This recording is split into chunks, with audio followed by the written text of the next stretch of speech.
Screaming about Oz. No, I don't remember. I don't think I listened. I mean, I remember it, but yeah, I never listened to this. Who's on this? That doesn't sound exact. That can be a good thing. It's good to change the guitarist. The entirely picture on like this Gus Young. Fucking no, Pro Tools live. Fucking Pro Tools.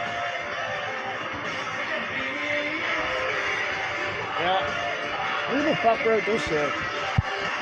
This sounds worse than Dio's Magica album. Fucking, you hear that? That's a full-ass Pro Tool production sound.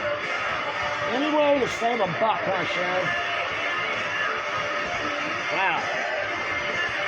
Last thing we need is... Oh, shit, it did. It happened. Yeah, that happened on fucking 13. That was a Pro Tool sounding album, too. So is Devil You Know, for that matter. What the fuck? God, I'm glad people got over this phase. Suck it.